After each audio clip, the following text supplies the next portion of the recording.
And Margareta, are you seeing it's working? Yeah, yes? Yes, it is. It is. Thank you. Okay, thank you very much. Let me then make a start. This lecture is Popper and Critical Rationalism, Lecture 9. The lecture, like the other ones, is being recorded. The more specific title for the lecture is Kuhn, Lakatos, and Popper, Part 2. In the lecture, I'm going to discuss Imre Lakatos's Popper-influenced criticisms of Kuhn, but also Lakatos's criticisms of Popper. And I'll then consider what Popper could say in response to Lakatos. I'll start by saying a little about Lakatos himself. Imre Lakatos, by whom I was taught, was a brilliant Hungarian. He came from a Jewish background, and his name was originally Imre Lipschitz. But because of the problems of anti-Semitism, and one needs to consider him as having lived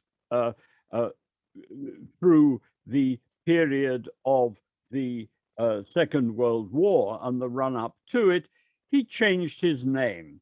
I think he called himself initially Molnar, and then eventually adopting the Hungarian Lakatos, which means locksmith.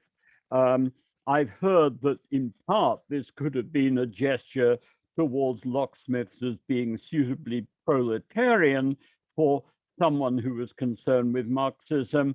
There was also, I think, a significant general who had such a name as well.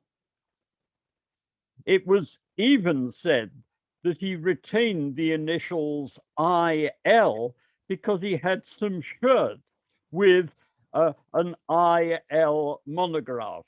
That could be apocryphal, but it is amongst the stories that I've heard.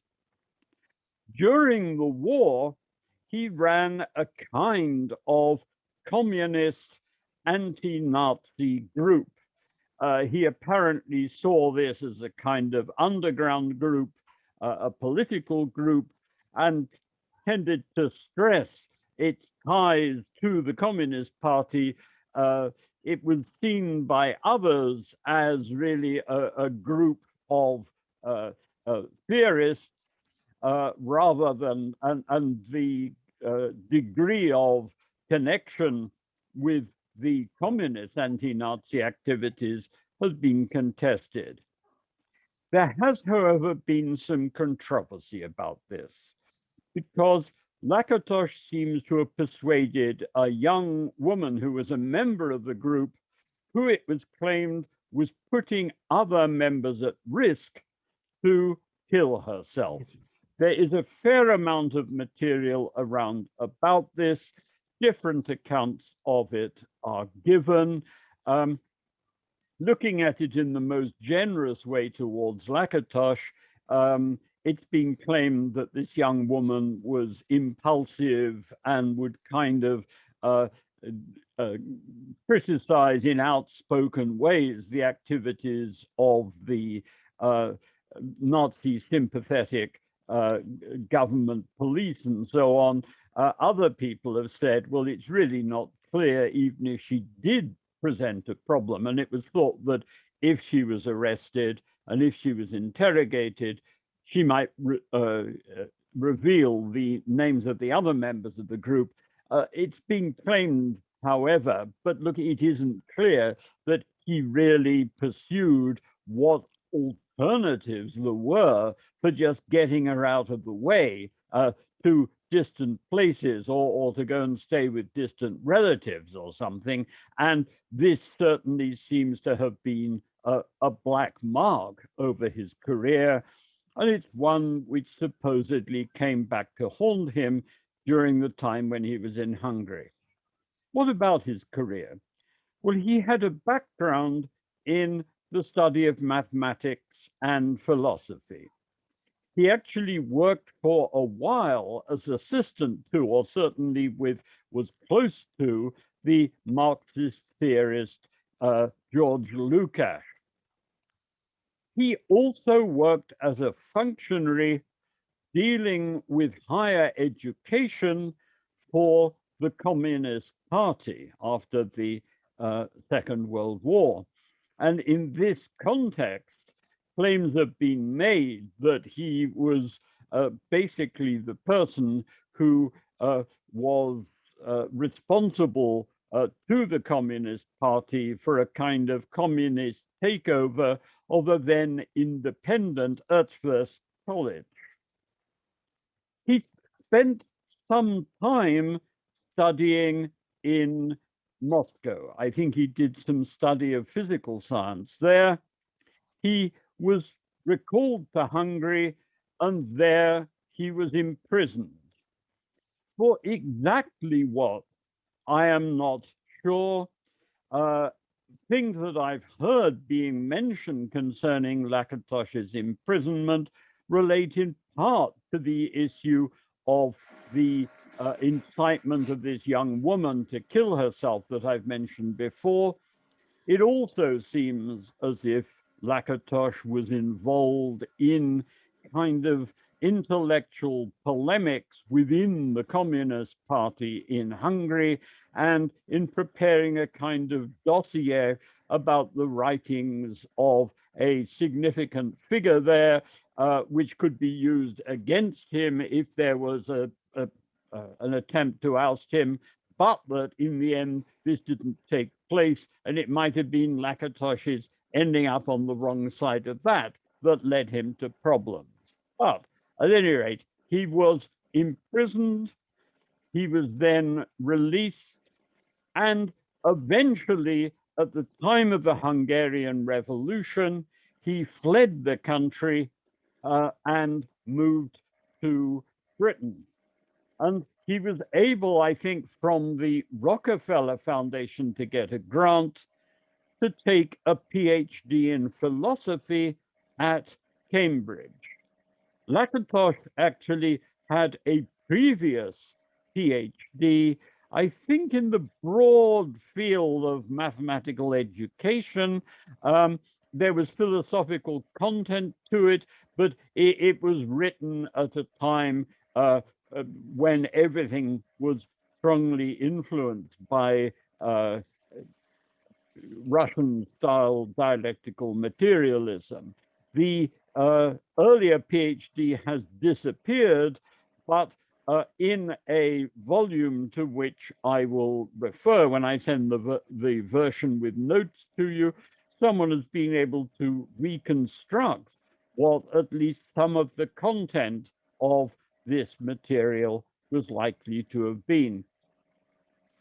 In his PhD thesis at Cambridge, he drew on George Polya's concerns with mathematical heuristic, that's to say, with how one should go about problem solving within mathematics. Indeed, Polya had moved to the United States. How to Solve It, a well-known book of his, was written in English, but Lakatos actually had translated this book into Hungarian. Lakatos, however, was concerned with epistemological issues, with issues really in the philosophy of mathematics, rather than just, as Polya had been, with issues about discovery in mathematics. Lakatos's PhD thesis is difficult to sum up. It included material which became his book, Proofs and Refutations. The material was in his thesis. It was then published in several parts in British Journals for the Philosophy of Science, and then later came out as a book. there was also other material in it as well. For example, material relating to Descartes, material relating to the ideas of analysis and synthesis and their roots in the philosophy of mathematics. In Proofs and Refutations, Lakatos offered a reconstruction of part of the history of mathematics in quite an engaging dialogue form. He did this to illustrate a broad thesis that mathematics can be seen as developing by way of an interplay between people attempting to advance proofs and then proffering other people, then putting forward refutations of these things, in the light of which the initial thing that it was they were attempting to prove might be modified or qualified, and he was concerned with the acceptability or otherwise of those moves. Lakatos's approach could be seen as taking Popper's ideas into, as it were, the informal philosophy of mathematics. But there were also clear influences from Hegel. In his PhD thesis, he refers to Hegel's logic as being significant to him, and also to Polya's ideas about heuristic. In addition, some Hungarian writers about Lakatos have stressed important similarities to work by other people in Hungary on the history and philosophy of mathematics. So one gets, in an English context, something which is really quite striking, which has certain kind of Popperian resonances to it, but where those people who know the background out of which he came said, yes, but there are also other things that are going on in there and relationships to other people. Popper himself, I think, was interested and intrigued by what Lakatos was doing, but he himself had tended to be more of a formalist rather than taking the kind of approach that Lakatos was suggesting.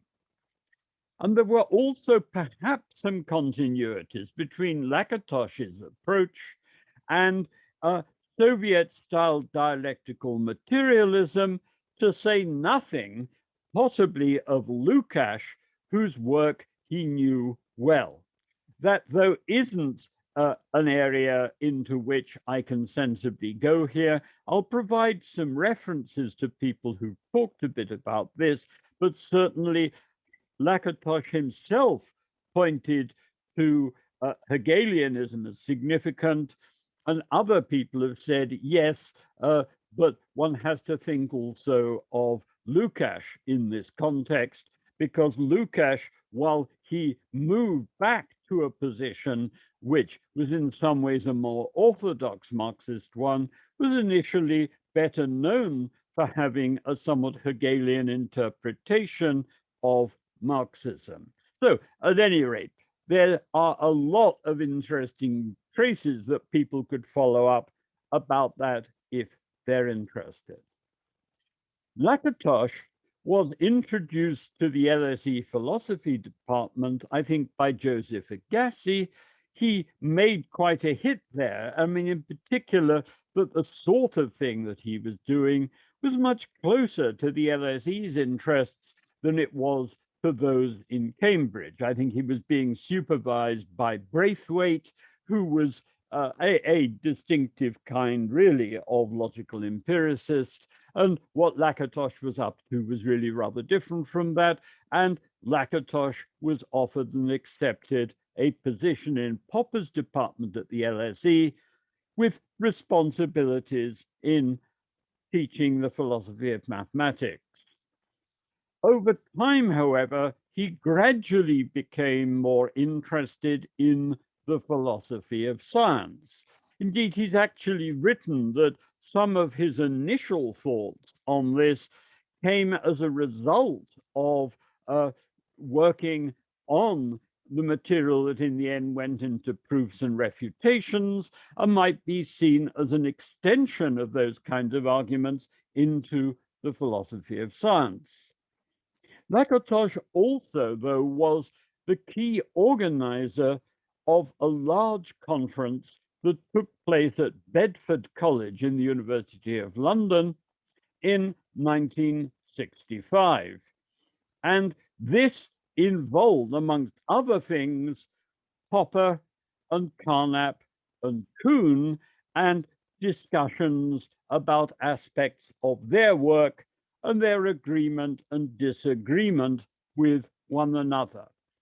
The volume, Criticism and the Growth of Knowledge, which contains essays really about points at issue between Popper and Kuhn, was one of the volumes of the proceedings of this conference. There were 3 other volumes of proceedings, but they are published by one, I think, North Holland, one of these expensive science book publishers from the Netherlands, and so cost an arm and a leg. Criticism and the Growth of Knowledge was published and came out in paperback and sold a reasonable number of copies. Lakatos's ideas in the philosophy of science really developed as he was working on the editing of these volumes after the conference. That's to say, he has 2 substantive pieces of work in the proceedings of the conference. One, a critique of Carnap's ideas, changes in the problems of inductive logic, and the other one is, which I'm going to be dealing with here, relates to Kuhn. But what is well worth bearing in mind is that this material by Lakatos wasn't presented at the conference. He was concerned there with organizing. Rather, it was written up by him after the conference, and he, as the editor, I suspect, warmly received a late contribution from Imre Lakatos, the author, and included it in both cases in the proceedings of the conference, but where what Lakatos was saying in these chapters wasn't something which was actually presented at the conference, and thus didn't come in for critical scrutiny there. The piece with which I'm going to be dealing today consists of some reflections by Lakatos on points that were at issue between Popper and Kuhn. Lakatos can be seen as initially having set out to offer a Popperian answer to Kuhn, making use of Popper's ideas about metaphysical research programs. What had happened was that Lakatos had been sent by the publishers of Popper's postscript a copy of the proofs of the postscript. These weren't sent to him by or given to him by Popper. These were sent by the publishers. But Lakatos initially set out, and there are different versions of this paper around, initially answering Kuhn by saying, well, look, some of what you're talking about concerning paradigms can actually be explained and essentially explained better by the Popperian using the ideas about metaphysical research programs, which Popper talks about in the postscript. But Lakatos then developed from this initial programmatic approach of his to offering his own ideas and to offering them as a critique of Popper. Although I should say that many of the elements in Lakatos's approach, not all of them, were actually pretty close to some of the ideas in Popper's Conjectures and Refutations, which I've presented in an earlier lecture. What's distinctive about Lakatos's approach is that he essentially drops Popper's scientific realism and concern with metaphysics. What becomes the heart of the approach in Lakatos is the idea that a scientific theory such as Newton's could effectively be preserved against refutation by way of its proponents making use of conventionalist stratagems. And where Lakatos, though, said, but this is perfectly all right, provided that if there is a problem and they make changes to other things in their system of ideas, they're not diminishing the content of what is being claimed. And this bit of it, namely that you can make changes elsewhere, and they're all right, provided you're increasing the content, is straightforward from Popper in Conjectures and Refutations. But essentially, this and some other elements were built up by Lakatos in the form of a critique of Popper. There were at least, I think, 4 different versions of Lakatos's initial work on these issues. 2 of them were published, one in Proceedings of the Aristotelian Society. Lakatos went to the Aristotelian Society and gave them a paper on this stuff. He had been giving lectures on these issues at the LSE, which I was attending, and then a whole lot of us one evening then trooped off to where the Aristotelian Society was meeting, where Lakatos then delivered this paper. In this, he distinguished between the 3 different views which might be attributed to Popper. And the 3 views, I should possibly just say a bit about this, was Popper 1, who is presented just as saying, you put forward a theory, if it's refuted, you should discard it. Popper 2 is someone who kind of says, well, the first view isn't really quite right, but which still emphasizes the significance of refutations, albeit tentative ones, as knocking out theories.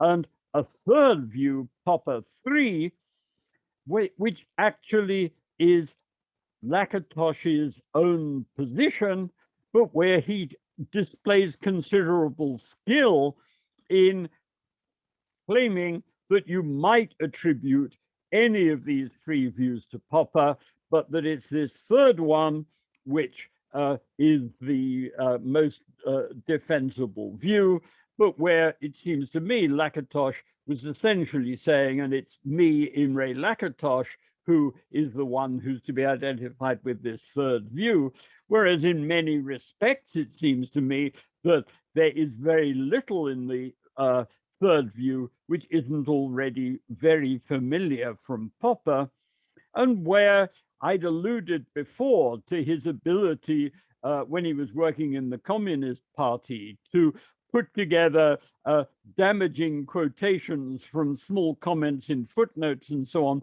for political purposes. And there is a sense in which I think Lakatos was making use of some rather disreputable skills from the past in building up these different constructions, because it meant that it was actually very difficult for Popper, say, to respond to what he was doing, just because with a certain amount of ill will, as it were, or taking very summary statements of a particular position, you could indeed say, yes, Popper had said something that corresponded to those things. The other version was what was published in Lakatos and Musgrave editors' Criticism and the Growth of Knowledge. And this really was the final version of this paper. Prior to this, though, there was a long initial version of the paper in which Lakatos responded to Kuhn by way of a sophisticated reading of Popper in the light of Popper's ideas about metaphysical research programs.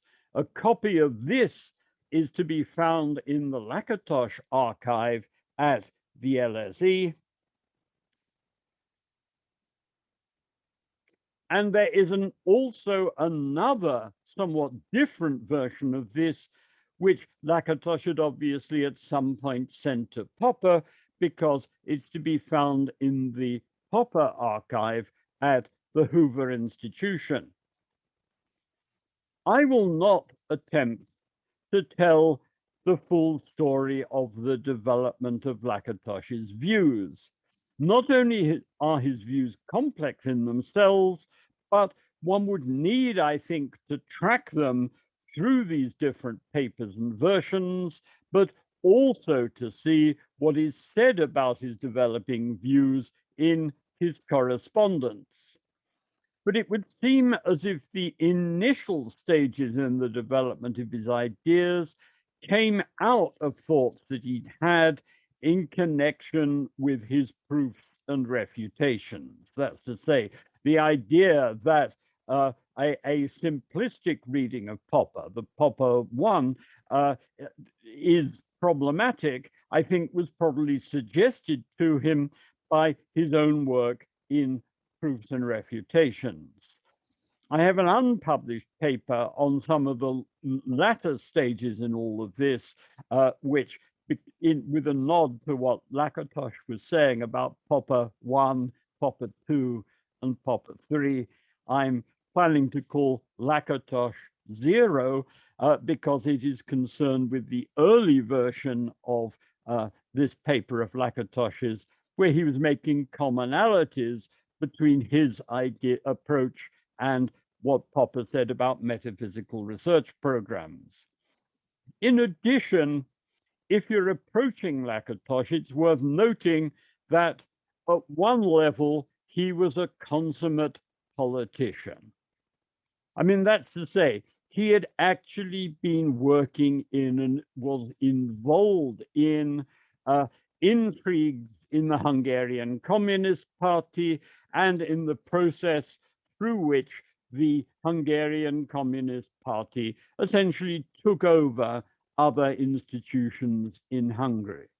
He moved from this to a setting in British academic politics. And I mean, it's a little bit like getting someone from, the England football team onto a junior soccer match or something of this kind. I mean, in terms of how to run rings around people, he was very well able to do that.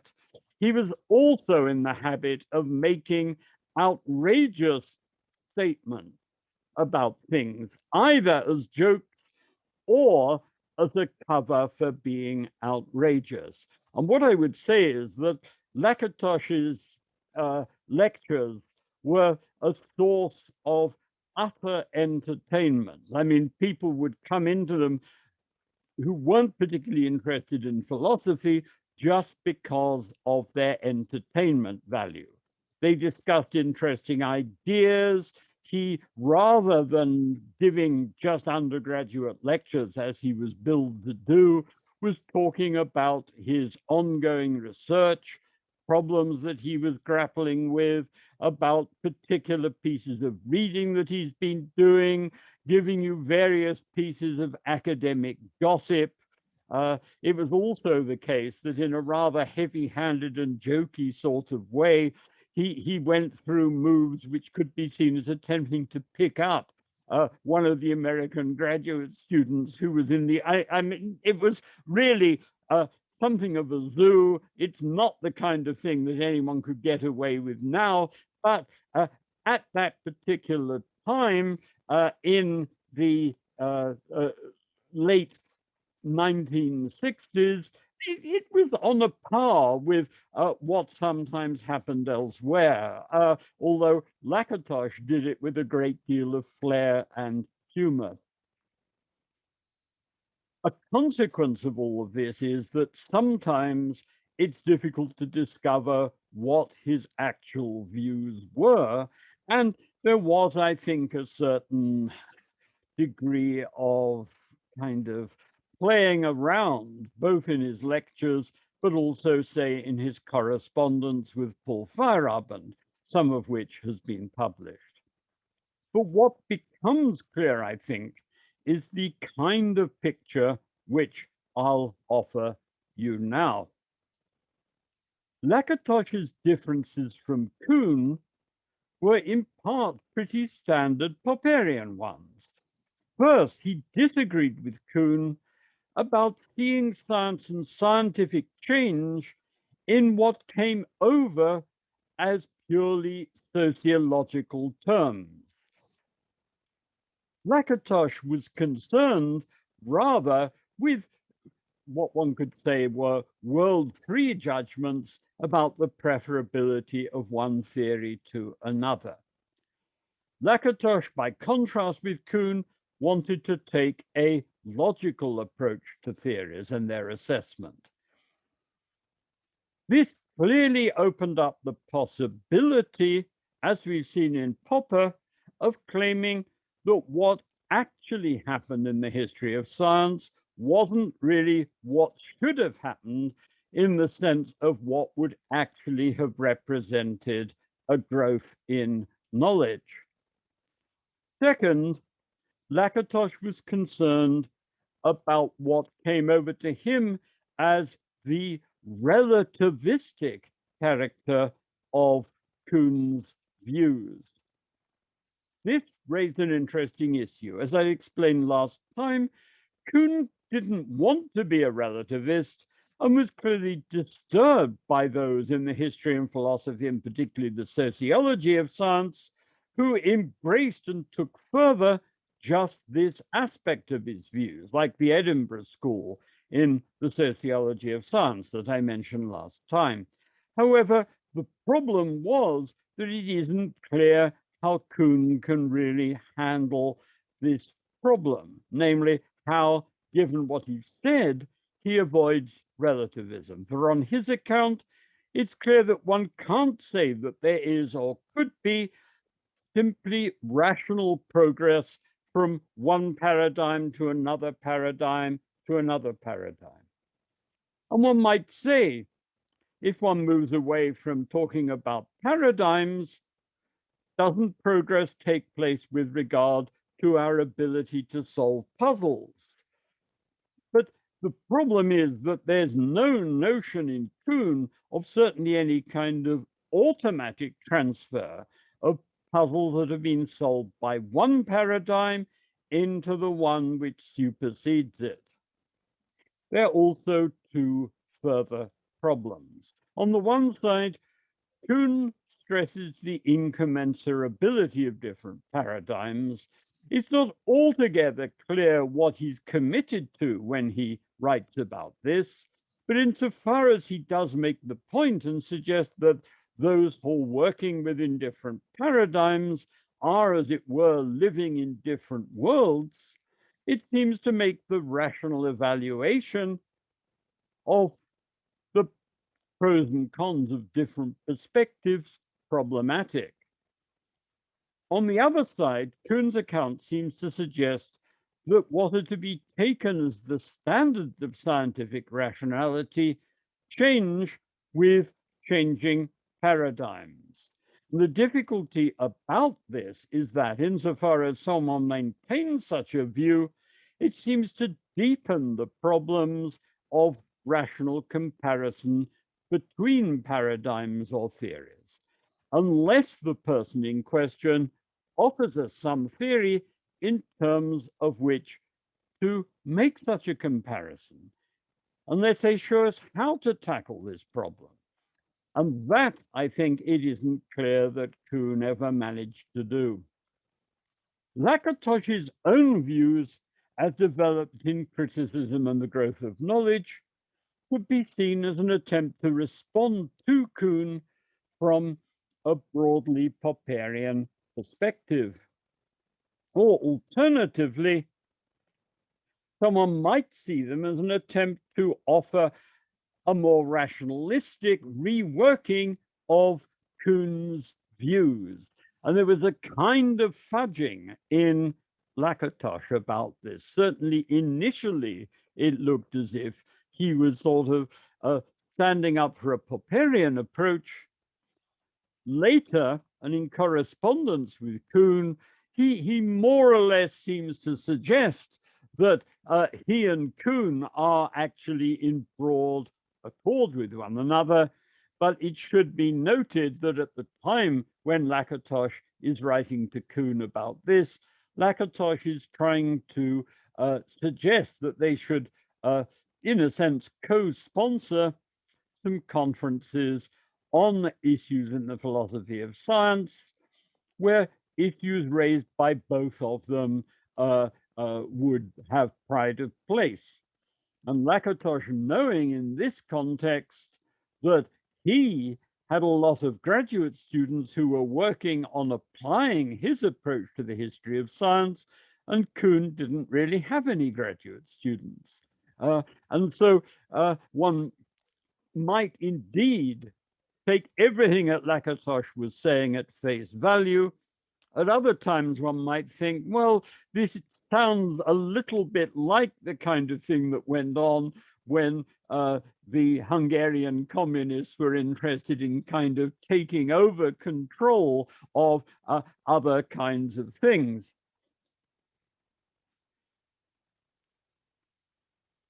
His rationalistic reworking of Kuhn's views, though, will be one in which issues about the progress of science could be handled in a way in which he thinks Kuhn doesn't manage to do. I'd be inclined personally to say that there was an underlying shift from the former of these approaches to the latter. How are Lakatos's views best understood? At the heart of them, there seems to me to be an adaptation of Popper's response to conventionalism, stuff I was talking about in earlier lectures, and also a taking over of Popper's suggestions in Truth, Rationality, and the Growth of Knowledge in Conjectures and Refutations, about which I've talked to you.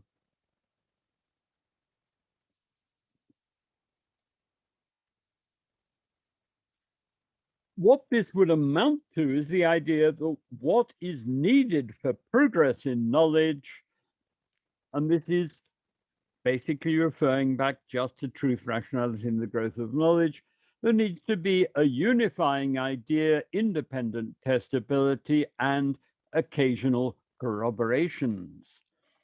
Popper's view was that in the face of a prima facie refutation,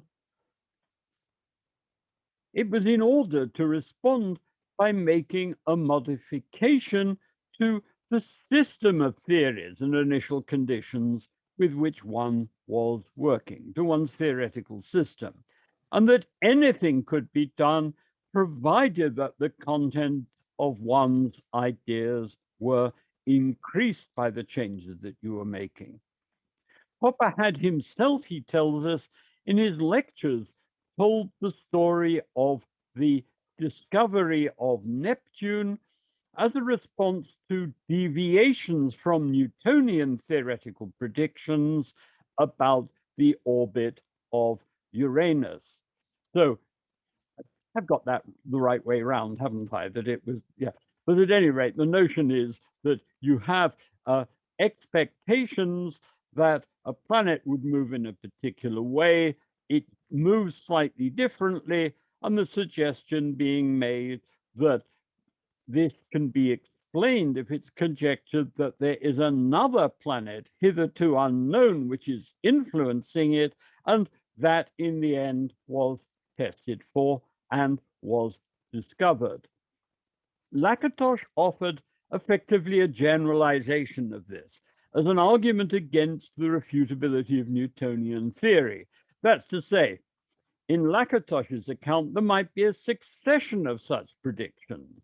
One thing is suggested, it isn't found, another is suggested, and so on, made in order to avoid admitting that Newton's theories were incorrect, which could be vindicated when, in the end, one of the claims was corroborated. All of this, if there's independent testability all along, is basically exactly what Popper was saying. And so for this to be advanced as an argument against Popper is really a bit strange. Popper, I think, would certainly agree that this kind of thing could occur. But it would seem to me that one could argue against Lakatos that to do this wasn't quite as easy as Lakatos was suggesting. Why? Well, one might say to offer content-creasing explanations which offered independent testability and at the same time dealt with the previous successes and problems of earlier theories was hardly something that can just be produced at whim, to order, as it were. Why?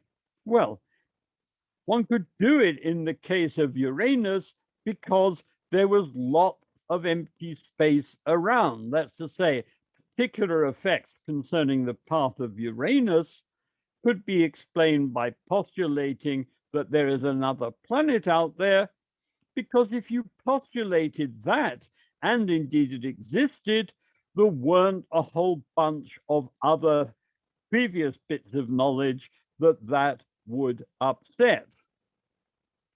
In that case, it was possible to postulate that things existed which would take care of the empirical problems that one faced, the introduction of which didn't have other problematic consequences. That's to say, I'm not saying that it would be impossible to deal with other problematic consequences, but if you're dealing with a phenomenon which is basically in the middle of nowhere, then you have a lot of room within which to develop your explanations. Well, by contrast, if one made such claims about what was going on in a scientific experiment on Earth, while indeed it would be possible to postulate new things as being at work, if one did so, they would typically be in conflict with all kinds of other observational results. You may want to go back and try and reinterpret these and so on, and to do so is fine, but it seems to me in that situation, it's not going to be so easy to come up with things. One would also have to deal with these other problems. Something not impossible, but hardly something that could be done, as Lakatos seemed to suggest, pretty much at will. Much more was involved in Lakatos's ideas, however, for as he gradually developed them, he came to argue that refutations were unimportant. Rather, what was needed was to follow what he termed the positive heuristic of a theory, and to develop it in interesting ways which gave rise to what Lakatos termed theoretical progress.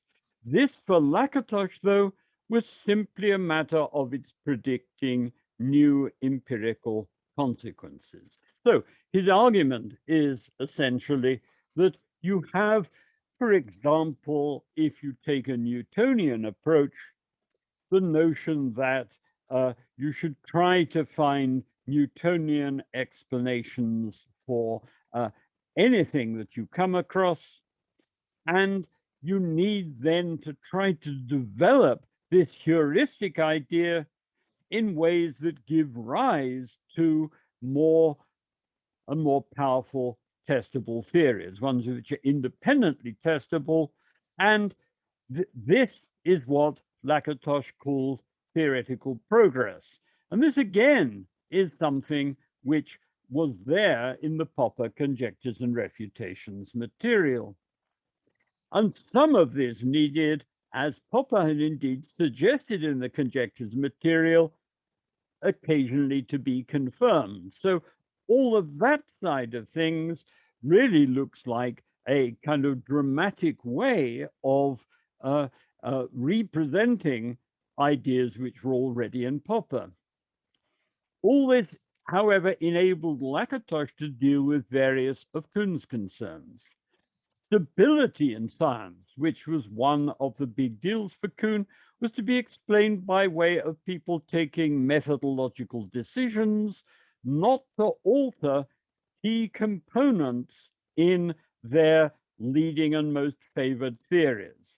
Indeed, Lakatos referred to his view as involving scientific research programs to be contrasted with Popper's metaphysical research programs. Scientific research programs were, for Lakatos, particular testable theories such as Newton's being held in a programmatic way by essentially invoking the idea that one should divert potential refutations away from those things and instead, if you're making changes, make changes to other aspects of your theoretical system where, in effect, you preserve Newtonian theory as if it's true by methodological decision. Popper talked about metaphysical research programs where he was talking about non-testable ideas as serving as important heuristics for the development of science, but where what is distinctive in Popper is that the metaphysical research programs weren't themselves refutable, but they might be open to criticism, as in the case of Leibniz's criticisms of the Cartesian programmatic ideas about physics, which I talked about before. For Lakatos, as for Kuhn when talking about paradigms, key scientific theories could serve as research programs for science by virtue of their being preserved against refutation by methodological decision. That's to say, Lakatos here shifted in the direction of conventionalism, but combined this with Popper by stressing that the changes to the system of our knowledge had to involve theoretical progress in the sense of additional testability. If one compares Lakatos with Popper, this means that for Lakatos, the empirical refutation of theories plays no really important role. This enables him to cope with Kuhn's point about theories being born refuted. Lakatos can say, yes, indeed. Because for Lakatos, the key element in a scientific approach is a scientific research program. In addition, it seems to me that from Lakatos's perspective, theoretical criticism of ideas, in the sense of critical argument, say that there are inconsistencies in them, or that they clash with other theories which we want to hold, really plays no role either. And it's worth noting in this context, if anyone has an interest in the methodology of the social sciences, that Lakatos's pupil, Spiro Latsis, makes use of Lakatos to defend Milton Friedman's instrumentalism in the methodology of economics. It should also be said that Latsis, I mean, he could obviously have had a very successful career in the philosophy of science and social science. But his father was a major Greek ship owner, and Lakatos eventually abandoned the philosophy of science to go to run his father's company, and so is not someone who is short of a pound or two, and it might be said was also willing, through a foundation, to put up the money for the two conferences that Lakatos was wanting to organize in cooperation with Kuhn.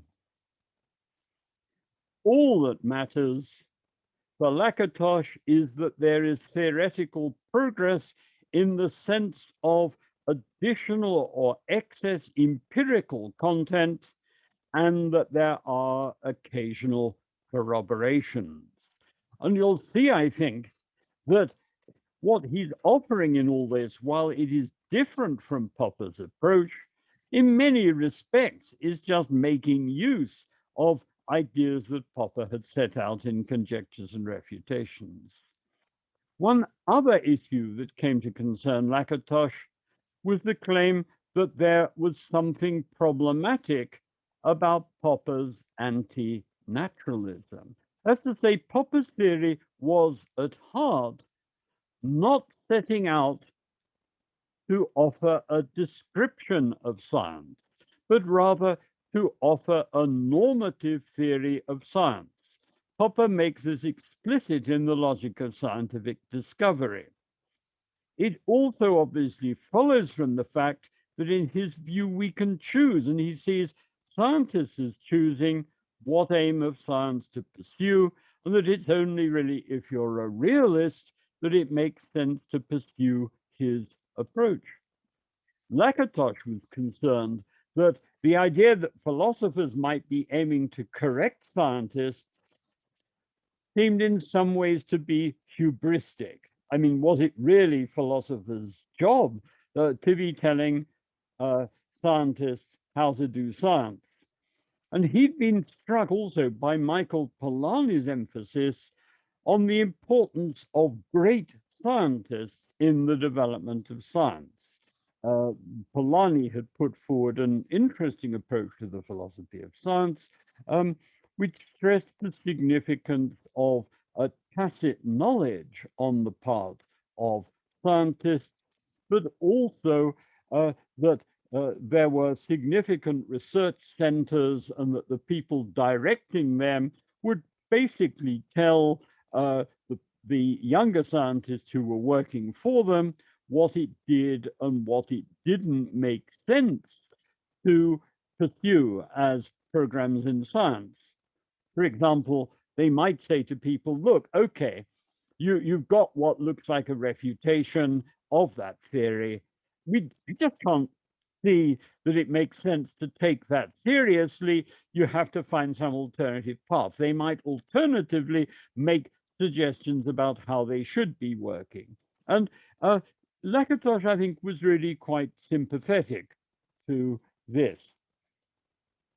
Lakatos, in his subsequent paper, A History of Science and Its Rational Reconstructions, argued that one could appraise normative methodologies of science on the basis of their ability to reconstruct the progress of science by way of the decisions as opposed to the explicit methodologies of great scientists. So Lakatos ends up as actually wanting to claim that a version of his own ideas really is giving a kind of naturalistic description of science, at least in the sense of the judgments that are being made over history by great scientists.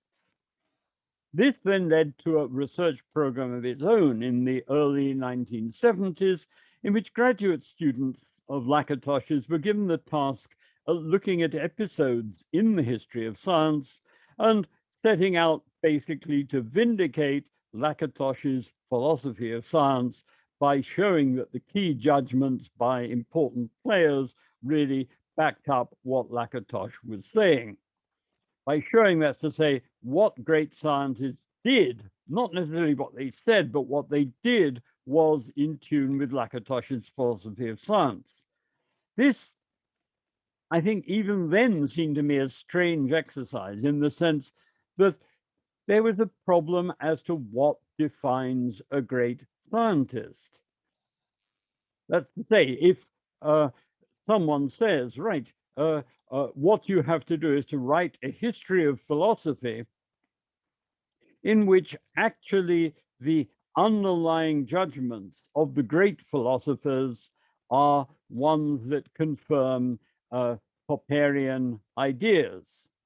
Someone says, well, that's really rather strange. I mean, Popperian ideas are pretty unpopular. And they say, and you say to them, all right, well, who are the great philosophers? And he said, well, there's David Miller and Jeremy Shearmur and Alan Musgrave and Ian Jarvie. I mean, that's to say, if you select the people as great scientists, then the whole thing is rather less dramatic than it might look. And the problem also is that what he's up to might also run into conflict with their account of what they were setting out to do. And while one can give some examples of this, where Newton gives a description of himself as following an inductive method and of not entertaining hypotheses, and one might be able to argue, well, he may have said that, but he couldn't actually have done what he was doing by that means. To systematically say you don't actually need to pay attention to their account of what they were setting out to do is a little strange. I will just add here, although I can't remember if I've said something later in the notes about this, that it becomes a little bit reminiscent of some of the moves in Hegel's philosophy of history, where in Hegel's view, the real significance, for example, of Napoleon wasn't what he said he was aiming to do, but rather in spreading the rationalizing tendencies of the French Revolution well beyond the barriers in France. That's to say, you have this notion that the objective meaning of what people are doing may be different from what they say they're doing or they think they're doing, and that it's the job of Hegelian philosophy to reveal this underlying rationale to things. And one might say, well, at this point, what Lakatos is up to looks a smidgen like that. And there was also the awkwardness that, for example, it really doesn't look as if Copernicus fitted this account at all, on the grounds that what people take to be the Copernican revolution wasn't quite what Copernicus said, and the big claim that was made that Copernicus simplified everything also wasn't particularly clear, as Kuhn's own book on the Copernican revolution had set out. Lakatos and some people who worked with him, such as Zaha, then offered slight modifications of Lakatos's views so as to try to make everything work. Lakatos also raised some interesting problems of other kinds. First, he dabbled with the problem that he called the changing logic of scientific discovery. This related to the issue of whether Newton's own theories, for example, led to a revision of then contemporary standards of scientific progress. If so, then this poses an interesting challenge for Lakatos's enterprise of showing the history of science as rational, in the sense just of confirming his own ideas about what the logic of scientific discovery was. For what was the rationality of the process of the change of scientific standards?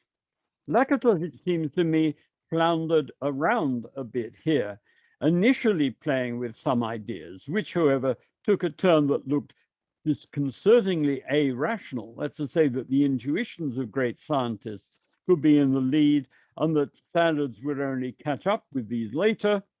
Later, he was put off the entire project of the changing logic of scientific discovery by the fact that some students and friends of his who were historians of science convinced him that ideas that he thought were innovations made under the impact of Newton were in fact much older.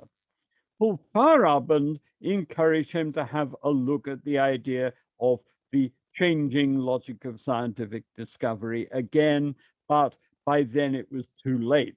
This was announced by Lakatos as a book that was going to come out, but it's not clear beyond one essay that is included in his collected philosophical papers that this was actually in the end pursued at all. And he seemed, instead of the idea of the changing logic of scientific discovery, to end up with the idea that his own ideas, in fact, represented the hidden secret behind the history of science. What did all this mean in practical terms for Lakatos's differences with Popper? The situation is complex in that Lakatos made extensive use of aspects of Popper's views, the details of which are not as well known as they should be. I mean, one of the reasons why I talked about the idea of metaphysical research programs and why I talked about the ideas in conjectures is that without them, it wouldn't be quite as obvious the extent to which Lakatos was making use of Popperian elements in what he was doing. However, Lakatos seemed to me to make some real improvements on aspects of Popper's work. For example, in terms of suggesting how one might respond to Kuhn's point about theories being born refuted. In addition, he made what seemed to me some interesting, if not all that striking, technical improvements. And John Worrell has written a paper in which he goes through these. What of his main criticisms of Popper, though? I'm not sure that there is as much difference between them over the issue of refutations as sometimes Lakatos made out. For if the Uranus example is not something that can be trivially generalized, then refutations may indeed be telling. And while in the face of them, it's possible in principle to save any particular theory to which one might be attached, how this is to be attempted is essentially the same in Lakatos and Popper. That's to say, to make independently testable modifications of one's system of theories, and then occasionally to get corroboration. What about scientific research programs versus metaphysical research programs? At the descriptive level, Lakatos may be right in the sense that some leading ideas in the history of science may indeed have been preserved by using conventionalist stratagems in the way that he suggested.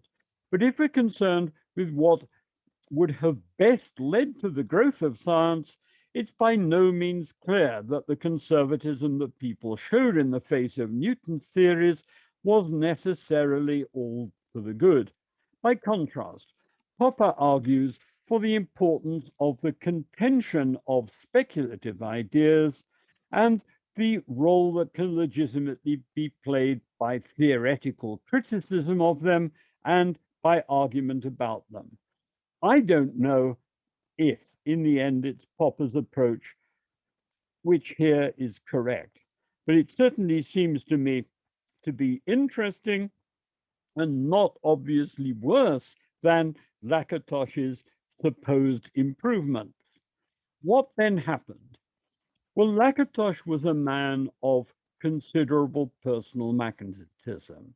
After Popper retired from the LSE, Lakatos became the dominant figure in Popper's former department. A number of students worked on his ideas, and some, like John Worrell, have continued to do so. But at the point of his sudden and early death at the age of 52, those students seem to me to have been left somewhat stranded. On the one side, Lakatos's later ideas about the rational reconstruction of science, in which the actual history was just to be put into footnotes, started to look rather eccentric, and historians of science typically objected to them. While on the other side, a lot of Lakatos's work had made relatively uncritical use of some technical ideas which Popper had used, just at the point when those ideas ran into some technical difficulties. On the one side, Popper had made technical ideas about the content of theories to explicate his ideas about additional testability and for the purposes of the comparison of different theories. But problems started to be raised about whether these technical explications really worked as he had hoped. On the other side, there was the problem of verisimilitude. Popper was a realist and also a fallibilist. On his account, the history of science was typically a story of one theory supplanting an earlier one, but where both of them were typically false. And this generated the problem in respect of what could one say that one false theory was an improvement over another one. And I should stress here, the idea isn't for you to be able to demonstrate that it is, but just to explain what you meant by saying that of two false theories, one was closer to the truth than the other. Popper thought that one could give a formal explication, a formal spelling out of this idea. And he was driven to it in part because Quine had expressed skepticism about this. He said, in effect, look, I don't think you can make sense of this idea. Quine, it turned out, was right, or at least it appears that he was right in relation to what Popper had tried to spell out. Popper offered a theory which various people, including an able student and friend of his, David Miller, showed didn't actually work. Various other people then tried their hand at the problem, and this generated, as it were, a kind of Popperian normal science. I mean, other philosophers of science typically hadn't shown as much interest as I think they might have done in Popper's ideas. But here, I mean, we have a small technical problem. And so lots and lots of work was done on this, but it's not obvious that any of these theories worked either.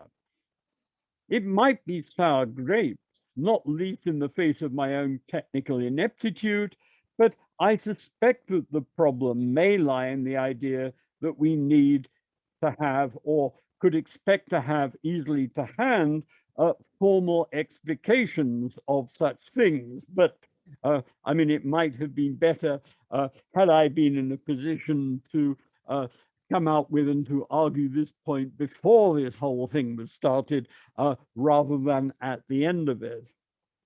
But other people saw all this as a deeply serious issue.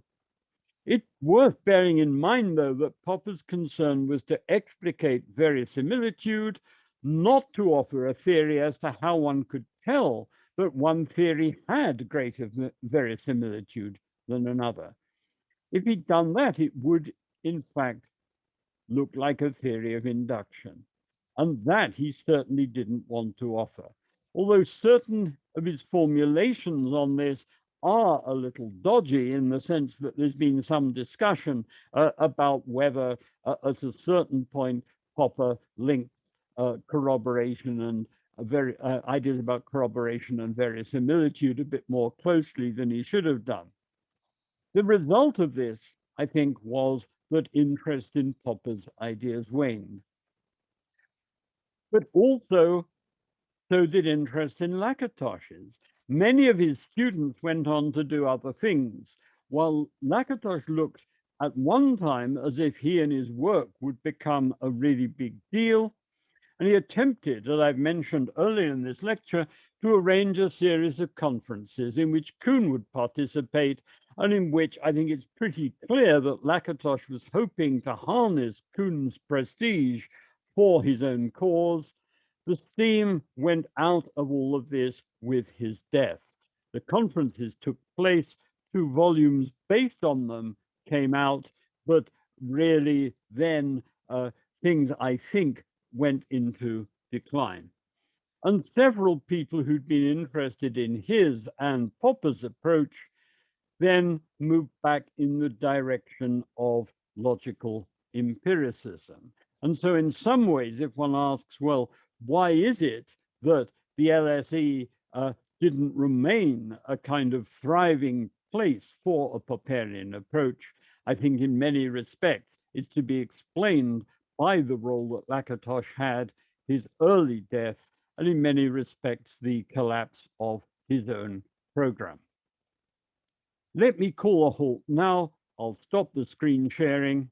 And if you can indicate by putting up a hand or a virtual hand, if you'd like to ask a question or raise a criticism, I'll ask you at that point to unmute. And John, can you unmute yourself? Yes, yes. If I understand the general tendency of Lakatos, as you described it, he seems to tend towards a more conventionalist view, which would kind of explain why his ideas were applicable to Milton Friedman. Yes. Is that kind of an accurate common thread? Yes, and what I would say is that Spiro Latsis' work, which was applying Lakatos's ideas to the methodology of economics, includes material which is written in support of Friedman, and where one could say, well, Friedman in some respect comes over as like Popper, but it's combined with a sort of instrumentalism about economic theory. Isn't this a problem for a realist, though? Yes, yes, but I'm saying that Lakatos basically gave up on realism. So I think that a key difference between Lakatos's methodology of scientific research programs and Popper is that he gives up on realism. And I found this was my judgment, and I found in correspondence that Alan Musgrave, who worked closely with Lakatos, also commented that he thought Lakatos gave up on realism. Nonetheless, yeah, exactly how verisimilitude works is a difficult question in Popper. Yeah. Well, I think he thought that there were easy technical ways, and I mean they were sophisticated ones to handle issues about content and verisimilitude. He set these out. What Popper set out doesn't work. Other people have said, we should do better on that. And I think that David Miller explored various things there. The difficulty for me is that the work on this really gets highly technical. My impression is that there isn't anything very obvious to hand, which gives an appropriate formal explication of these things. I could find out from David what exactly the state of play is. And I suspect that David would take a very dim view of my inclination to say, well, I'm a little bit skeptical all along of the usefulness of the formal explications of these things, because I think David could very well say, one, Jeremy, you're saying that because you don't know what you're talking about, and second, that to kind of, after you've lost doing something, then to say, oh, well, it didn't matter anyway, it is really a bit of a Yeah, so he would tend to see a greater distinction between Lakatos and Popper. Sorry? David Miller. No. David Miller is concerned really to pursue these technical issues about content and verisimilitude. And he was one of the people who raised against Popper the problem that Popper's own theories about this don't really work. He then did a lot of work on this, but a problem for me about all of this is that Popper's work, I mean, it is formal, but it's not highly sophisticated. If one starts to get into the discussion between Miller and other people about this, after he's posed these problems about Popper, it then gets into stuff that I'm not sure that I properly understand. But I will ask David, one, what the current state of play is, and two, how he would respond to the suggestion, well, possibly so much the worse for the but on the other hand, I mean, it seems pretty clear that if one is a realist and a fallibilist, then there is a genuine problem if someone says, well, what are you talking about concerning two theories and saying that one of them is better than the other one? Okay. Sure, thanks, Sam. I've got Philip next. Can you unmute yourself, Philip? I can. I thought Margarita was ahead of me. Sorry about that. I didn't see a hand. Sorry. I have a hand in a name. Ah, I'm sorry. Let me defer to her, so if I may. Okay, Margarita, I'll take you. The explanation, sorry, was that your camera was in such a it was in such a situation that your hand came right in front of the very yellow bookcase, and so it wasn't actually clear as a hand. But still, carry on. Jeremy, I'm thinking, I've read some of your work on the three world hypothesis, and this, I personally just think that there is something in Popper that hasn't really been understood, and that there is still a lot of work to be done. And now to connect this with the discussion, I think what you have done is something that needs to be written up, and I don't know whether it's anywhere written up, how Lakatos kind of subverted the whole Popperian philosophical project by just creating all these confusions that needed to be cleared up. And so that some people go into the technical, logical, or verisimilitude, because that's kind of easy because it's technical and it doesn't deal with the bigger picture. But that bigger picture is blocking us. And so just to get back to Popper, Popper was very anti-psychologism. And I think that is still the message. And so that Lakatos, you could see he was doing psychologism in some way, even claiming that he wasn't doing it, but he was projecting his own views on the world, and then saying the world is working like I'm thinking it works, and that's psychologism. Well, it's closer. Just two things. I should actually dust off and get on and write up this paper, Lakatos Zero, which tells some of that story. The second thing is that Lakatos's view, as I tried to explain, I think was something that looks more like a kind of Hegelian or Hegelian Marxist one, just on the grounds that you have in Hegel this notion, which goes back to Christian ideas about God's providence, where I remember people, when long ago, I was at Sunday school, talking about the way in which the Romans built roads all over the empire, and where they said, they understood themselves to be doing this for military purposes, but the true significance of this was that it meant then that the Christian message could be spread quickly and easily across the civilized world. Now, you've got an element in Hegel and an element in Marx, which takes over this notion of there being underlying purposes running through history, Yeah. which are different from that of the intentions of the agent. And where there is a sense in which, if you look at Lakatos's background, the notion that there is an element in this sense of Hegelianism in the approach has got, I mean, it's not altogether implausible, although on the other hand, Lakatos uses Hegel and an alleged Hegelianism as a stick with which to beat Stephen Toulmin when he's writing a critique of Stephen Toulmin. But on the other hand, I mean, it kind of looks as if that in a way is what's going on. But the significant thing there is that it is almost the opposite of psychologism.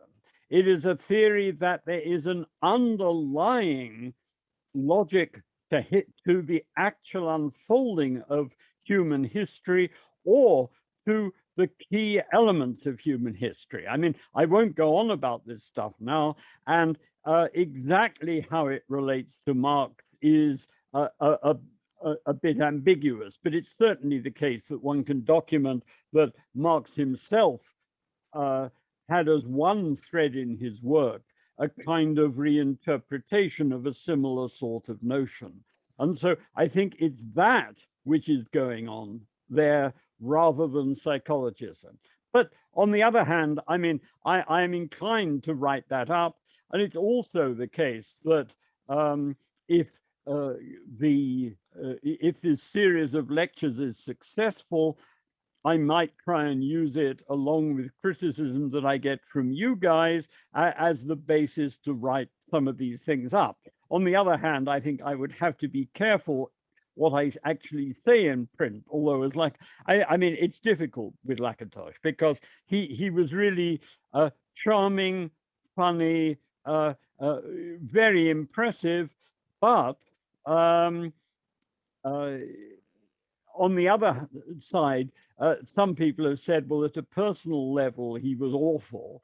I mean, it's difficult, but as he's dead, there is nothing that can be objected to about my saying, well, he came over to me as like that, because at least in Britain, you can't sue on behalf of the reputations of people who are dead.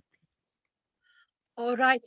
If I may make a quick comment. So when I said psychologism, there's actually also something that's called projection, and that's psychoanalysis. And I read Popper, the myth of the framework, very clearly says there's the problem of Marxism, Freudianism, and Adlerism is they all encourage projection. So that the scientist has a view of the world in his head that he projects on the world, and then he looks for confirmation. And Yes. And Hegelianism is actually that the scientist think of himself as being the geist or the channeler of the geist. So in that way, I was thinking in that way more. And if I may, one more thing, that I'm assuming when you said conjectures, refutations, you were making also reference to the essay, what is a dialectic? Because there Popper clearly says how he is different from Hegel. Yes. And yes. yeah. Well, look, what I would say is this. I know what you're referring to. What is going on in Hegel and in the Hegelian aspects of Marxism is different from that.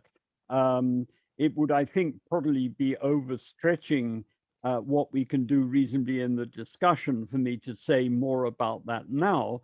But I do have coming a lecture on Popper and Marxism, although Philip might say, well, Philip, have already said everything that there is to be said of any interest on that anyway, but I can come back to that issue there. And John has in fact said, I guess it would be a kind of scientific historicism, and this indeed is the case. And what is striking in Hegel himself is that for Hegel, philosophy, and let's just say Hegel, can only reveal what the hidden secret is running through history up to the point where he is reflecting on it. I mean, he can give a kind of idealization of that, but the notion that you can anticipate where things are going is for him quite out of the question, whereas Marx thought that indeed one could do exactly that. I've got now Philip, Hassan, and Bart. So I'll take you in that order. Philip. Okay, thank you. I have a couple of preliminary points, and then I have a main point, if I may. And the first preliminary point is directly associated with what you have said about Lakatos's association with Hungarian Marxism, at least. I think there is this. It's almost a character assassination of Lakatos, that we can write him off by pigeonholing him as kind of guilt by psychological association, if not posthumous association, with some of these characters. It is quite possible that Lakatos learned something from his situation in Hungary, but I don't know that it was necessarily the salami slicing tactics that he himself should apply in institutional academia. It might well have been just a concern, as had happened with Lukács, that he was marginalized, that he was limited by the regime, and that in effect he is constantly covering himself with ambiguity so that he can evade any possible closure of his project. But go ahead, sorry, Jeremy. I see you want just two tiny comments on that. I mean, one thing is that, well, actually three. One thing is that he does, in his PhD thesis, make acknowledgement to Hegel's logic as one of the things that influenced him.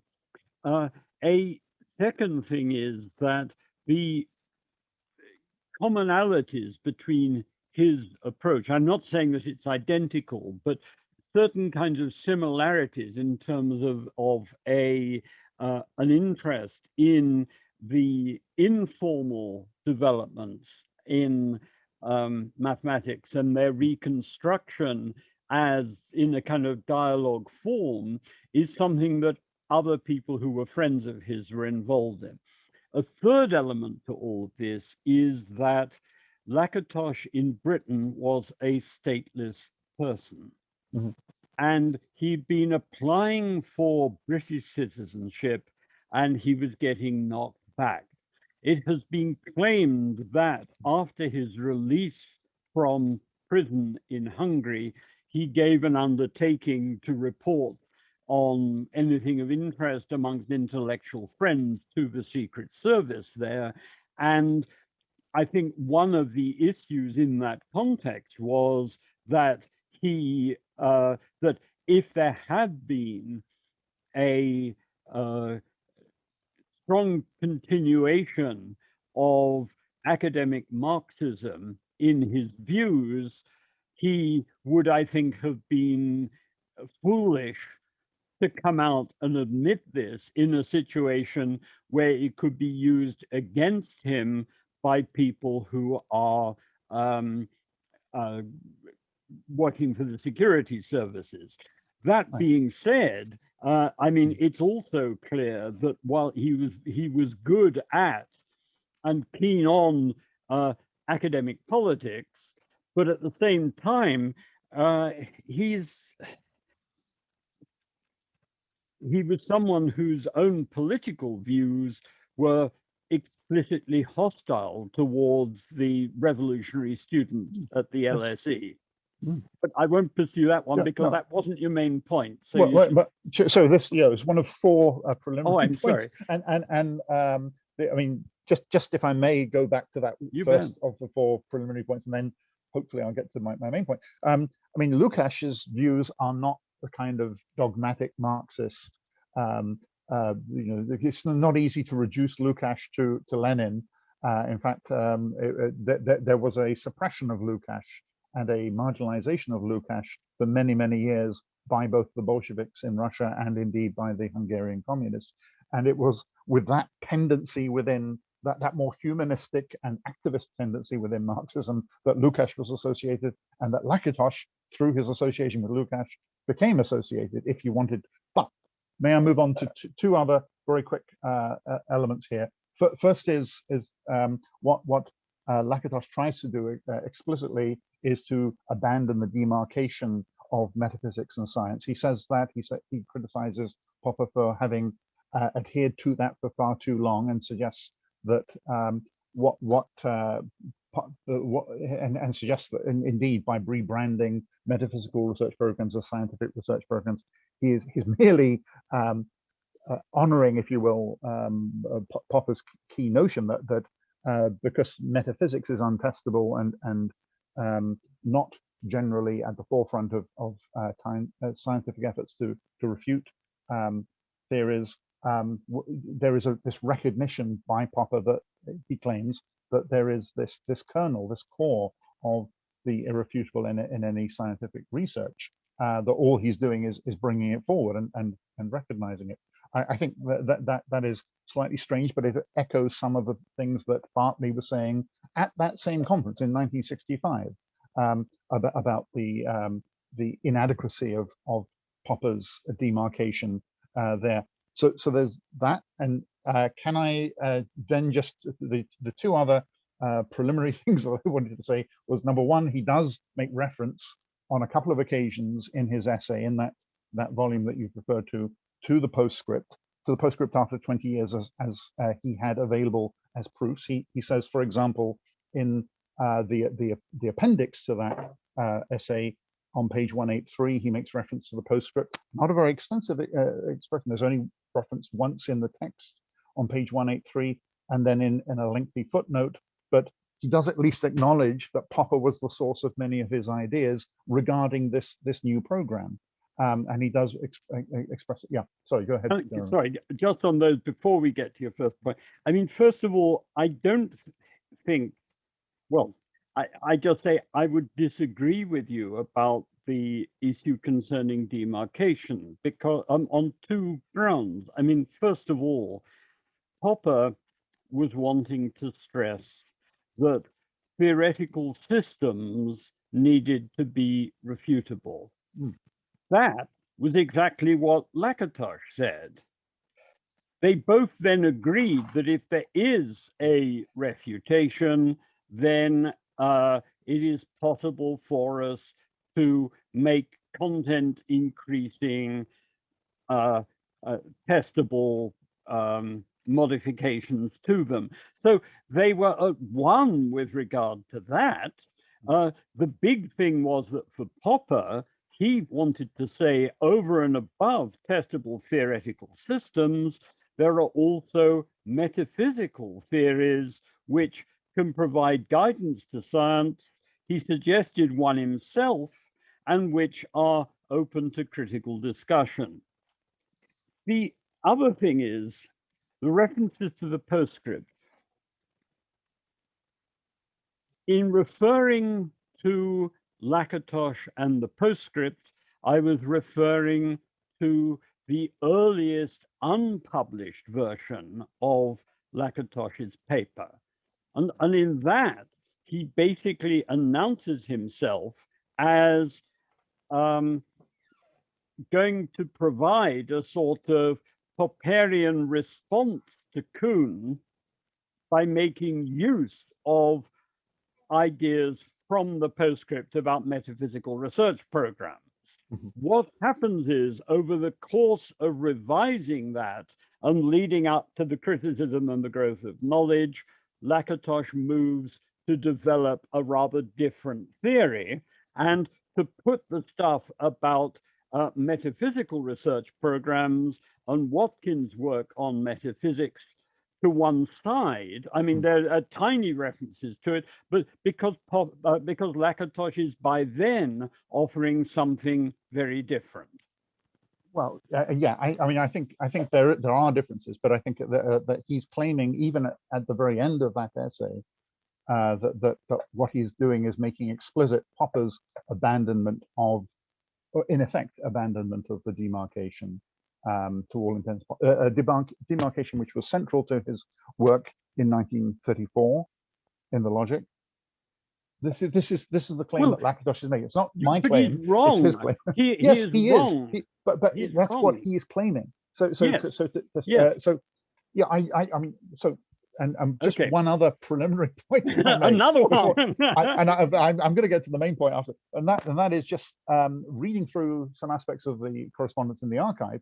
I found, although I can't remember, maybe it was Mark McTurner who brought, yes, it was Mark McTurner who brought this to my attention, that there is correspondence referring to you as Popper's then research assistant being asked by Popper to retrieve copies of the proofs of postscript from Lakatos. That Lakatos had in his possession a copy that Popper wanted back. Now, you mentioned in your introduction that Lakatos had acquired the proofs to the postscript independently of Popper, that had been sent to them, which I mean, I was shown various aspects of the correspondence, and I'm sorry, I was actually in the middle of that, and they were squabbling hard about it.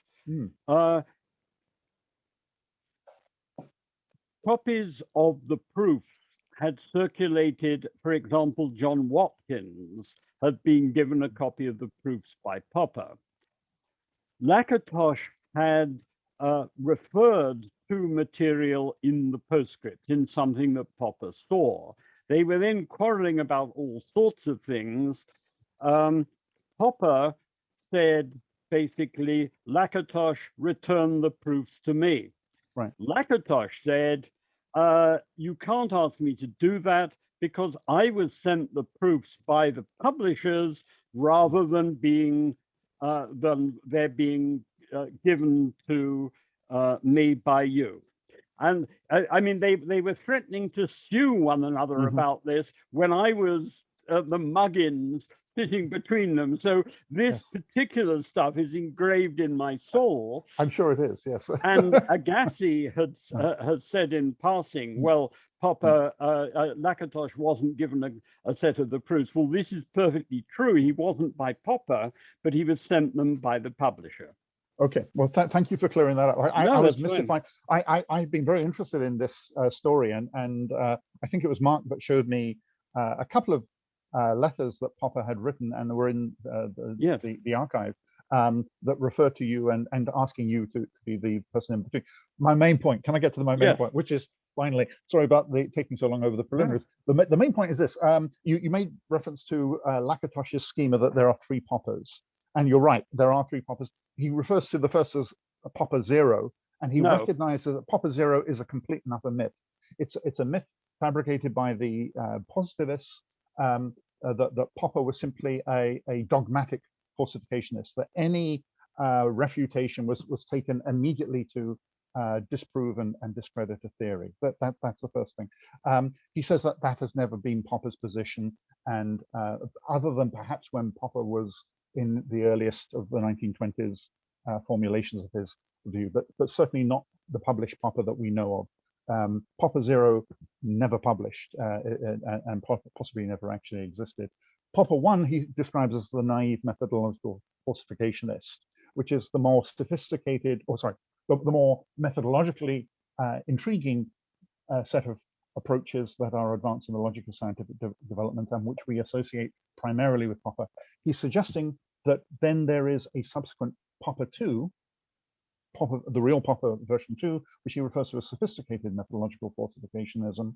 And that is the idea that indeed there is a distinction between the core theory, for want of a better term, and what Lakatos ultimately refers to as a kind of periphery of a peripheral belt of expendable theories or auxiliary hypotheses that are the ones that are actually tested, not the core program. And he suggests that Popper recognizes this in his 1957. I assume that reference in Lakatos's essay is to the aim of science, but I'm not sure whether he's referring to the aim of science essay.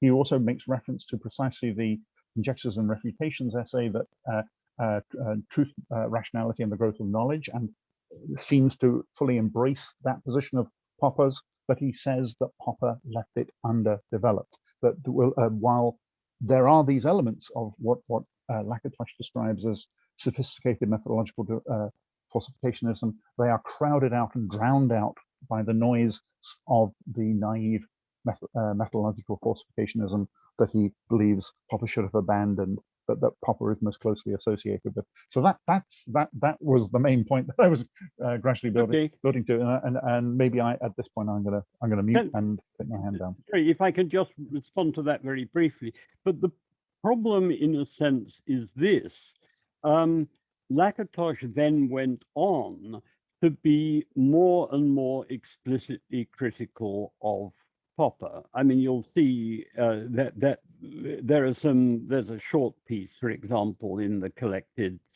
papers of Lakatos on these grounds. The heart of it seems to me to be this: if one looks at what Lakatos is up to, his own position, I would take to be that in the event of what is actually a refutation of one's theoretical system, one can make modifications to that system, provided that they're content increasing and that there's sometimes corroborations. Okay. In addition to that, now that is straight Popper Conjectures and Refutations. Lakatos adds to it this conventionalist treatment of central elements in one's theoretical ideas. Now, Popper, I mean, that is Lakatos, not Popper. Really, it is open, as far as Popper is concerned, for someone to be behaving like that, but that is not playing a key role in Popper's theory. In Popper's theory, it is the metaphysical research programs which can be argued about, which are playing the significant role, and which Lakatos effectively is trying to get rid of them and supplant them by the scientific research program. And so what one has is this sophisticated piece of work on Lakatos's part, in which he is kind of developing what is a straight Popperian position from Conjectures and Refutations, in which the refutability of theoretical systems plays a key role, but then tries, I think, to muddy a lot of water by also bringing in this conventionalist element, and by also sort of making it unclear just what was and what wasn't Popper's view. And I mean, I was lectured to on this because he was developing it in the undergraduate courses. The Aristotelian Society paper talks about this. That the final version of the Criticism and the Growth of Knowledge paper actually discusses this. But I was really very struck at the LSE by the way in which Lakatos's sheer charisma effectively took the people who were working with him and were listening to him at the time, along with all of this, as if he was very effectively putting the boot into Popper, when actually it seems to me what he was doing was largely offering a position which was substantially the same. But that's the story here. I've got a couple more hands. I've got Hassan next. Yeah, I have a very short question. Paul Feyerabend dedicated the first edition of A Games Method to Lakatos, and saying to Imre Lakatos, friend and fellow anarchist.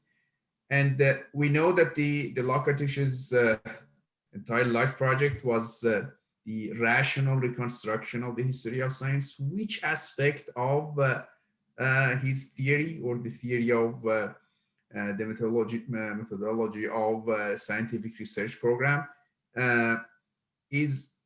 leads to something that Feyerabend can call it the anarchist approach. It can call Feyerabend as a fellow anarchist.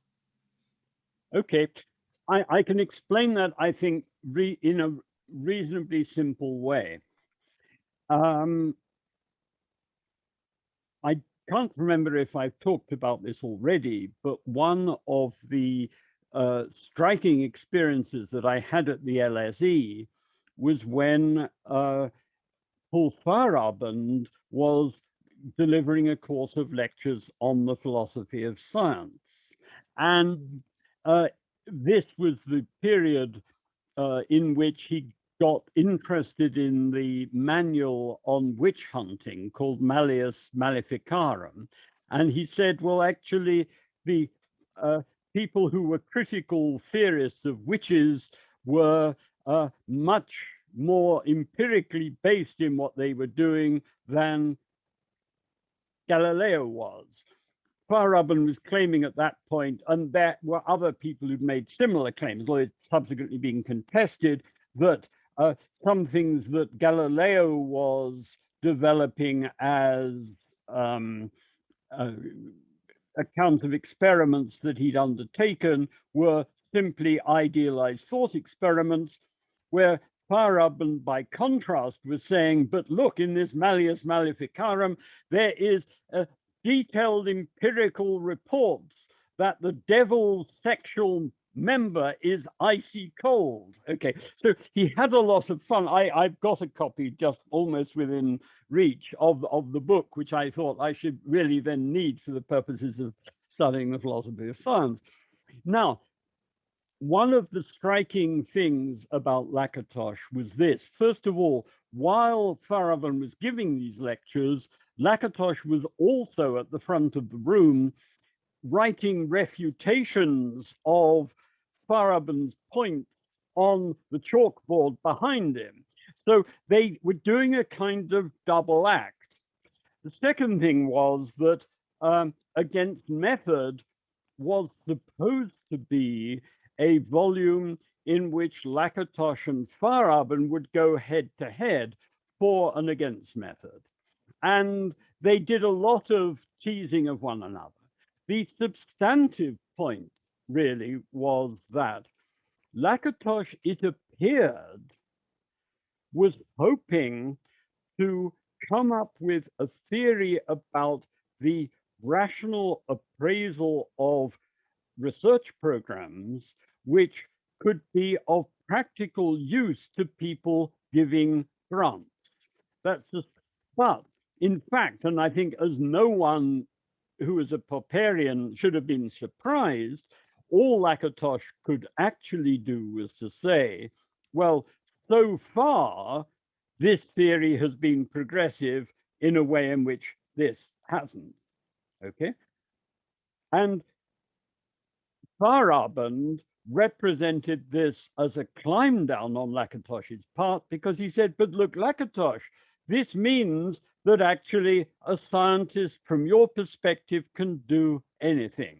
Your methodology actually doesn't have any teeth. And he was doing this, I think, as a kind of final tease of Lakatos making this point against his programmatic approach, but where it seems to me that while Lakatos indeed had been hoping to produce such a thing, it would have been pretty clear to any Popperian that there was no way in which he could do so, that all he could say is, well, so far, this particular program has been progressive and this one hasn't. Okay. Bart, I've got next. Yes, so I have a question about the claim about the two theories that are false, but where you can't say that the one is better than the other. I don't think I fully understand it. I understand that you cannot say that the one is closer to truth, but my question is, can you say that the one contains more or has higher content than the other, explains more than the other, or can you also not say such things? Well, the problem is this. There was an intuitive idea, which I think would appeal, certainly with regard to the natural sciences, to anyone who is a fallibilist and a realist, that they want to be able to tell a story about the development of human knowledge, which says, look, at any one point, it's likely to be the case that our best theories are fallible, but that it makes perfectly good sense to conjecture that, say, Einstein's theories are closer to the truth than are Newton's theories, even though we accept that both of them are fallible. Okay. Popper then tried to spell out what this notion of closeness to the truth is in a technical way. And Popper's definition of verisimilitude turns out technically not to work. And people spotted this, people who were a bit critical of Popper, but also David Miller, who is really a huge fan of Popper's, and a lot of work was done to try to see if an alternative theory that does this can work. The discussion of this got more and more technical. My understanding is that no one has yet come up with a technical theory which does the trick, but I was indicating that I would need to ask David Miller if I'm right in this. People also then were raising questions about, can you give a formal explication of the notion of the content of a theory? And some problems came up with regard to that as well. The discussion of that, again, has become technical. So that's what I was just alluding to. It's going to be one of these things, like the ins and outs of Popper's work on probability theory and on quantum theory, where I can say a little about it from the outside, but I can't undertake to take you into the details because it just is beyond my level of competence. Okay. And Luke, you've got a hand up. You're also muted. You're muted. Okay, yes. First of all, I haven't really read a lot of Lakatos, but unfortunately, my experience is that some people take his Popper 1, 2, and 3 seriously, even the Popper 1, that think that this is something that Popper held once, that this was one of his views. The second thing I want to say, because you talked about not saying anything bad about dead people, but if you read, for instance, Popper's sub-volume, what he writes about Lakatos, and he had already died when it was published. I don't know, maybe it was written before he died, but it's really, well, not many people write something like that about somebody who is dead. And also, when you hear what, you also have a bit of a double view about Lakatos, but when you hear Professor Agassi, I've heard him say some things about Lakatos, he didn't really like him. So there must have been something, or else they like, I don't know why he was hated by some people anyway. Okay, I can respond to those things fairly easily. First of all, Lakatos, it seemed to me, offered criticisms of Popper, but he was also engaged in a kind of power play to become the leading person in the philosophy department. And it's a little difficult to disentangle those issues. The sorry, your second point was on, I should have made notes. The short volume. The first point was about the Popper 1, 2, and 3, because I had discussions with people who think that this is real, that this Popper 1 really existed, but yeah. Okay, Okay, what I would say is there was a paper to which I've written a response by a historian of science, which takes exactly this view. And yeah, many people, yes, many philosophers think they are paid that's for right. this by university, and I think that this is true. Yes, no, that's right. The third thing is about reactions to Lakatos. There were two elements to this. Popper wrote in very strong terms concerning Lakatos in the Schultz volume, because he really wanted to, he anticipated, because Lakatos was a good bit younger than him, that Lakatos would be around for many years, and that Popper basically just wanted to put on record that he thought that Lakatos shouldn't be accepted uncritically as a guide to Popper's intellectual development.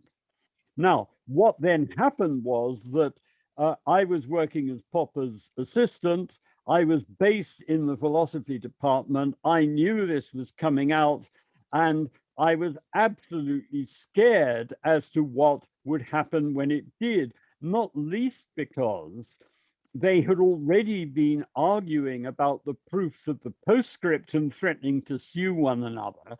And I mean, God knows how Lakatos would have reacted to that.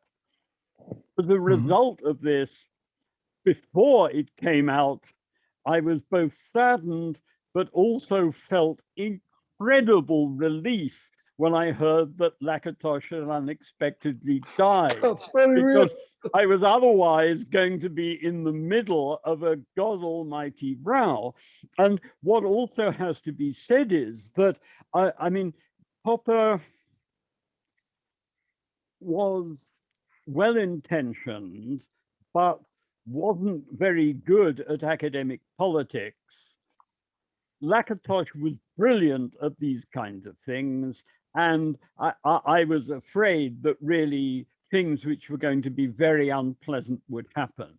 In terms of Agassi and also Bartley, I think their concern was, and you'll have got an element of this in what I have been saying in this lecture, that if people knew the kinds of things that Popper had been discussing and which had been discussed by other people at the LSE, then, okay, Lakatos was indeed saying some things which were new and interesting, but he was also doing a lot of creative repackaging of stuff which was actually pretty familiar, but he was doing it in such a way, and this comes back to your first point, that people thought that by raising issues which actually were to be found in Popper or in some of the other people associated with him, he was actually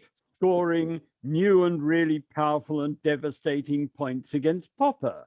And so I think that Agassiz and Bartley's reactions to Lakatos were, look, this guy is really pulling a fast one, that he's actually not doing what he's doing with the kind of integrity that one would have expected from him. So I think that that's why there were harsh reactions there.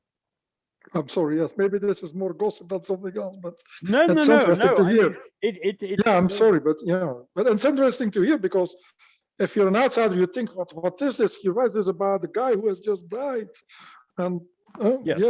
yeah, it looks very weird. Now, Yes, Margareta, thank you very much. The last Yes. hand.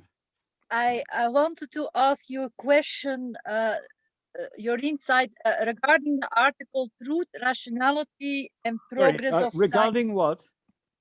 An article in Conjectures and Refutations. Yes, Truth, Rationality, yes. Yeah, because there is that footnote in which Popper says that he had this conversation with Agassi, and he thanks Agassi because Agassi stimulated him to further develop some point. And then he says, that Agassi pointed out now, this sounds like verificationism, and Popper then says, "I rather be called a verificationist than an instrumentalist." So if you maybe could Yes. give some background to that, because that is some very weird comment. Yes, I can explain that. What was controversial was that Popper, in that piece, in that chapter, was saying that in addition to one's theoretical system being able to resolve problems that have been raised before for the theory and to predict novel facts, that you needed from time to time to get corroborations of these things. And this again was something which is part of the stuff that Lakatos took over. Agassi didn't like it because Popper was insisting on the need for corroboration at this point. And he thought, well, look, this is an element of verificationism. Popper's view, I think, was, well, look, if you didn't have that, you could just have a situation where science was simply coming up with different successive imaginative hypotheses about what might be responsible for something, with no indication at all that these things could be corresponding to anything that's actually out there. And there is a sense in which, just because Lakatos himself wasn't a realist, although he has this corroboration element himself, he does actually move to something closer to what Popper was concerned about. Whether it is actually verificationism isn't clear to me, because I would have thought that you can perfectly well say, look, if you conjecture that something is there and it's unlikely, but it's corroborated, then this is knowledge which needs to be taken account of in your subsequent theories. You may want to go on and correct your account of what happened, but you would want, if it is a kind of respectable, reproducible effect, you would want, and that different people can reproduce it and so on, you would want to be able to give some account of it in by further theories, even if your later theories might actually show that how you had construed that actually incorporates a bad misunderstanding. Now, I don't see why you have to call that verificationism. Agassi clearly doesn't like it. Agassi has got lots of interesting ideas, but in my experience, he seldom actually explains them in sufficient detail to make it very clear to anyone but Agassi exactly what the reason is that he's saying it. So I've tried to explain why there was that disagreement. I think there's a good reason for wanting corroboration there, but I don't think it needs to be verificationist. It is now 9 o'clock, and so I should pull the plug. And I'm going to be doing something next time about realism. I may only be able to get the notes from this and the link to the next thing out on Tuesday rather than Monday, because we had a chicken which had a repeated prolapse or something. I mean, I'm not good on chickens' anatomy. It got done in today by a neighbor who lived in the countryside and so is happier about killing things than am I, but we may be off to County Durham to buy 2 replacement hens, and if we're doing that, then the notes for the lectures has to take second place to it. Okay. Good luck with your chicken. Thank you very much. Cheerio for now. Thank you very much, Jeremy. See you next time. Thank you. Bye-bye. Bye-bye. Bye-bye.